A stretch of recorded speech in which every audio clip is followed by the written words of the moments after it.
میرے سامنے ترمذی شریف کی حدیث نمبر 825 ہے، صحیح حدیث ہے۔ حضرت عبداللہ بن عمر رضی اللہ تعالیٰ عنہ اس حدیث کو بیان کرتے ہیں۔ آپ فرماتے ہیں ان تلبیۃ النبی صلی اللہ علیہ وسلم کانت لبیک اللہم لبیک لبیک لا شریک لک لبیک ان الحمد والنعمت لک والملک لا شریک لک۔ عبداللہ بن عمر کہتے ہیں نبی علیہ الصلوۃ والسلام کا یہ تلبیہ تھا، یعنی حضور جب عمرہ حج کے لیے جاتے حضور یہ پڑھتے، ٹھیک ہے جی۔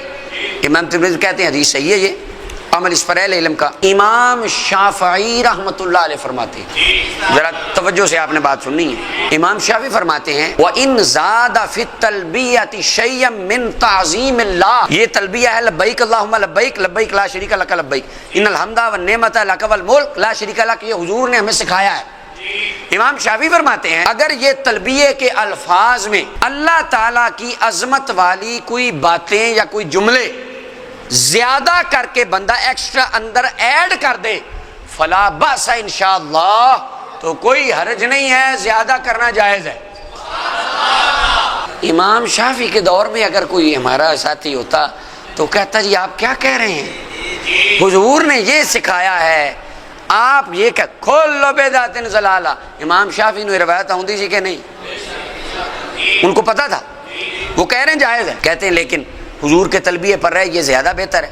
آگے امام شافعی کہتے ہیں وَإِنَّمَا قُلْنَا لَا بَأْسَ بِزِيَادَةِ، اور جو میں نے کہا ہے امام شافعی دلیل دیتے ہیں کہ حضور نے جو طریقہ سکھایا ہے اس میں آقا کریم علیہ السلام نے لوگوں کے اعتبار سے سکھایا کہ یہ ادب ہے، اگر کوئی بندہ اس میں دو چار باتیں زیادہ اپنی طرف سے ادب کی ایڈ کر دے تو یہ جائز ہے۔ امام شافعی کہتے ہیں میں نے اس وجہ سے کہا ہے لما جاء عن ابن عمر رضی اللہ عنہ، کیونکہ میں اپنے پاس سے نہیں کہہ رہا، عبداللہ بن عمر رضی اللہ تعالیٰ نے ایسا کیا ہے وَهُوَ حَافِظَ التَّلْبِيَّةَ عَنْ رسول اللہ، اور وہ حضور کے تلبیہ کو جانتے تھے۔ کیا معنی؟ آگے 826 نمبر روایت ترمذی کی عبداللہ بن عمر رضی اللہ عنہ سے کہ وہ انہوں نے تلبیہ پڑھا لبیک اللہم لبیک لبیک لا شریک لک لبیک ان الحمد والنعمت لک والملک لا شریک لک۔ آگے وکان عبداللہ بن عمر یقول، آگے حضرت عبداللہ بن عمر کہتے ہیں ھذہ تلبیۃ رسول اللہ صلی اللہ علیہ وسلم، یہ میرے آقا نامدار حضور دو عالم کا تلبیہ ہے۔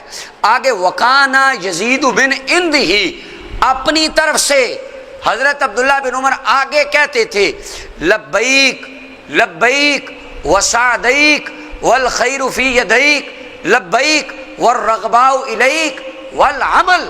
حالانکہ امام شافعی فرماتے ہیں حضور کے تلبیہ کو جانتے تھے، اگر حضرت عبداللہ بن عمر تلبیہ جاننے کے باوجود اللہ کے احترام میں، اللہ کی محبت میں، اللہ کی تعظیم میں چار لفظ زیادہ کہہ دیں تو ابن عمر جنتی ہیں۔ اگر ہم روزہ رکھنے کے ساتھ 2 دیگیں پکا دیں، 4 لائٹیں لگا لیں، جلوس نکال لیں، محفل کر لیں، عبداللہ بن عمر جنتی ہیں، انشاءاللہ ان کے پیچھے ہم بھی جنت میں جائیں گے۔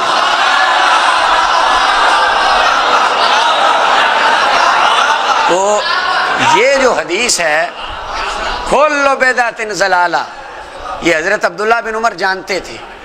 چھینک کے موقع پر وہاں پر کوئی ادب کی زیادتی نہیں تھی، لہذا انہوں نے وہاں پر اس لیے روکا، اور یہاں پر تعظیم کی زیادتی تھی، خود سکھایا۔ اور امام ترمذی کہتے ہیں ھذا حدیث حسن صحیح، کوئی یہ نہ کہے کہ نہیں اس کی سند میں ایک راوی ہے اس کو بخار رہتا تھا تو ہم مانتے نہیں ہیں۔ ایسے ہوتا ہے، خوارج کا یہ مسلمہ اصول ہے، جو روایت شان نبوت میں آ جائے، شان ولایت میں ہو، عقائد اہل سنت میں آئے، اس کو آلٹریشن کر کے ضعیف کر دیں۔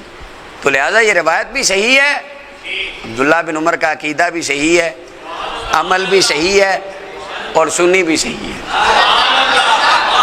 اور حضرت عبداللہ بن عمر صحابہ کی موجودگی میں کر رہے ہیں، لیکن کسی صحابی نے اعتراض